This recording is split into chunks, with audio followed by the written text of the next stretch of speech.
Okay, our garage water heater. Our water heater's in the garage and it's not 16 inches off the garage floor. I get that it's an electric water heater.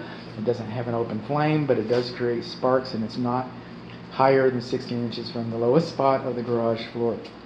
We do not have a care and use manual. This is our data plate. Okay, our temperature pressure relief valve. Okay, it's water heater's older than 3 years. We're not going to operate that. Plus, it discharges inside the structure, so we're not going to open it for that either. So the temperature pressure relief valve and the safety pan both drain directly onto the garage floor, which might explain some of the damage that has occurred to the garage overhead door. Maybe. Okay. We do not have an electric disconnect. Our conduit is broken or compromised right here. We do not have obvious bonding. I already talked about the lack of insulation. We do not have a care and use manual. But what we're here for is the garage overhead door. Okay, our gasket's a little torn over here. See that? See that? Our gasket's a little torn, and we got a little water damage inside of the door. Our optic sensors are higher than 6 inches from the garage floor. It's supposed to be 6 inches or closer to the garage floor, so people don't get, trapped in there, cats and squashed and stuff like that.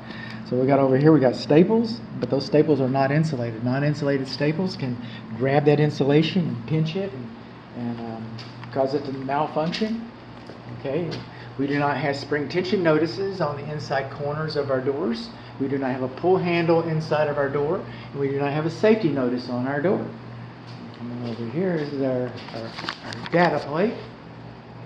There you go. And this is our button, which is higher than 5 feet from the ground, but so little hands can't get to it. But we should have a warning notice posted on the door. Now you notice the door is about halfway open. It's because I disconnected this emergency release. So we know the emergency release works, and we know that our counter tension springs are working. Now this door does not have a manual door lock on it, which I would have called it deficient if it had an operable manual door lock. So that's a non-issue. But I've re-engaged the door now, and I do not do block tests. Okay, I made a business decision to do no harm. I have instructions on how to do a block test. Okay, baked inside your inspection report. The listing agent can come over and demonstrate, or the seller can demonstrate a block test. But the way I do it is I just take my big old flat zombie hoof, open sesame. It's kind of quiet like that. I take my big old zombie hoof, and while we're up here waiting for this thing to rise, that light bulb, you have a protective cover on it. And this popcorn sealing material has been known might have some asbestos in it.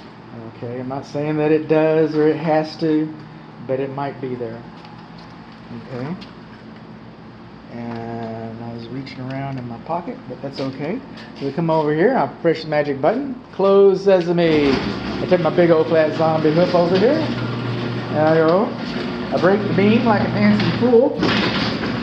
Open sesame. Awesome.